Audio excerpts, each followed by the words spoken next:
I think that if you don't study the past, then you'll change things in a way that really hurt the future.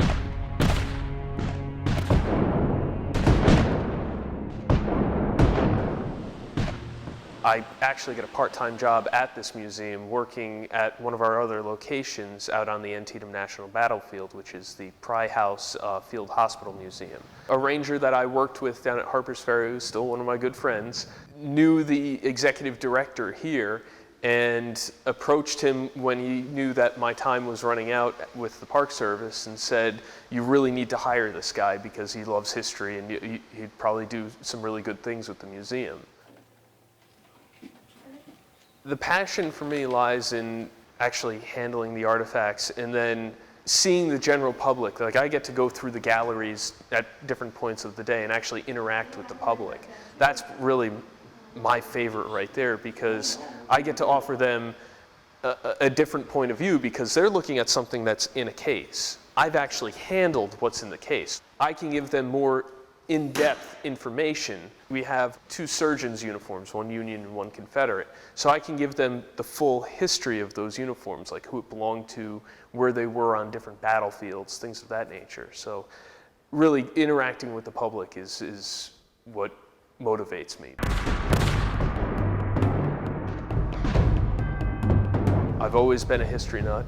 I love touring national parks and battlefields and museums, and I have been guilty upon occasion of bringing family through historic sites and coming out the other end with 20 people following me because I am giving a tour of a place and not really realizing it. A lot of what we use today came out of the American Civil War. Medically, we try to tell that story. We also try to correct a lot of the myths of Civil War medicine too. It's not really as bad as everybody thinks.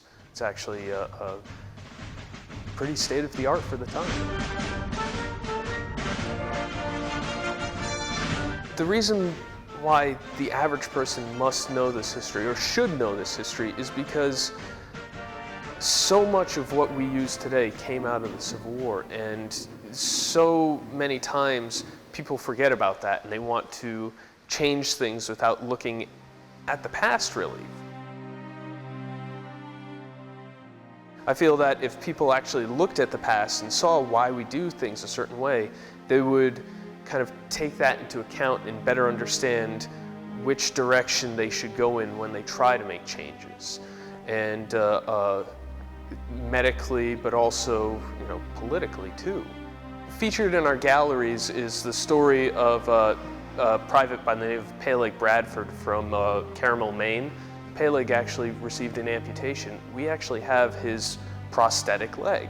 Just recently, we had a descendant of Peleg Bradford come through the museum. It was great to see how his family member was kind of honored in that way of his story won't be forgotten. It's actually being told in an institution, and it has a great and powerful impact. And for me, that's kind of why we do it. It's because of that connection to the past.